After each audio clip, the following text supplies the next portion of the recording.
Indian constitution हमारा सबसे important law है। यह बताता है कि हमारी गवर्नमेंट कैसे काम करती है। आर्टिकल 115 इसी कॉन्स्टिट्यूशन का एक इंपॉर्टेंट पार्ट है। यह गवर्नमेंट के पैसों के बारे में है।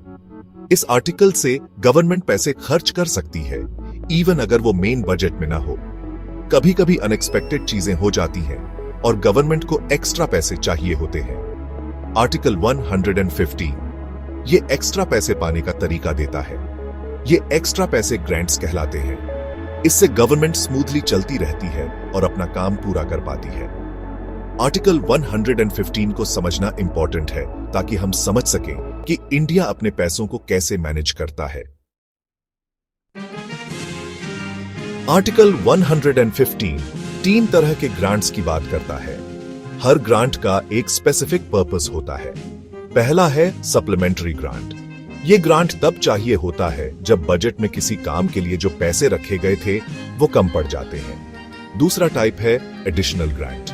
ये ग्रांट तब चाहिए होता है जब गवर्नमेंट को किसी नए काम या प्रोग्राम पर पैसे खर्च करने होते हैं जो ओरिजिनल बजट में नहीं था।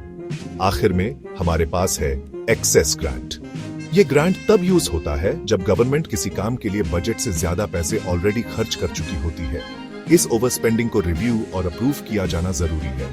इन डिफरेंट ग्रांट्स को समझना गवर्नमेंट स्पेंडिंग को एनालाइज करने के लिए इंपॉर्टेंट है।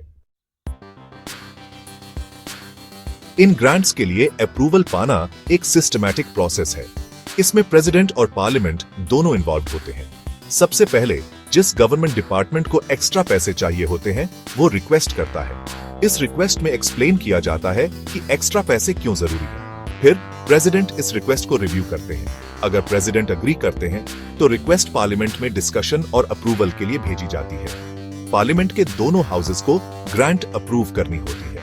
इससे गवर्नमेंट स्पेंडिंग में ट्रांसपेरेंसी और अकाउंटेबिलिटी रहती है। पार्लियामेंट के अप्रूवल के बाद ग्रांट कंसर्न्ड डिपार्टमेंट को रिलीज कर दी जाती है। ये प्रोसेस पब्लिक फंड्स को मैनेज करने में प्रेसिडेंट और पार्लियामेंट दोनों के क्रूशियल रोल को हाईलाइट करता है। आर्टिकल 115 देश के फाइनेंशियल मैनेजमेंट में इंपॉर्टेंट रोल प्ले करता है। यह गवर्नमेंट को अनफोर्सीन सिचुएशंस से डील करने के लिए फ्लेक्सिबिलिटी देता है। नेचुरल डिजास्टर्स, इकोनॉमिक डाउनटर्न्स या न्यू पब्लिक हेल्थ कंसर्न्स के लिए एक्स्ट्रा स्पेंडिंग की जरूरत पड़ सकती है। आर्टिकल 115 के बिना गवर्नमेंट के हाथ बंधे होते हैं। वो इमरजेंसीज या न्यू चैलेंजेस को इफेक्टिवली रिस्पॉन्ड नहीं कर पाती। ये आर्टिकल इंश्योर करता है कि गवर्नमेंट लोगों की नीड्स को क्विकली एड्रेस कर सके। कंक्लूजन में आर्टिकल 115 हमारे कॉन्स्टिट्यूशन मेकर्स की फोरसाइट का प्रमाण है। ये एक रिस्पॉन्सिबल और रिस्पॉन्सिव गवर्नमेंट के लिए एक इंपॉर्टेंट मैकेनिज्म है। आर्टिकल 115 को समझकर सिटीजन्स गवर्नमेंट स्पेंडिंग के डायनामिक्स और उनके लिव्स पर इसके इंपैक्ट को बेहतर तरीके से समझ सकते हैं।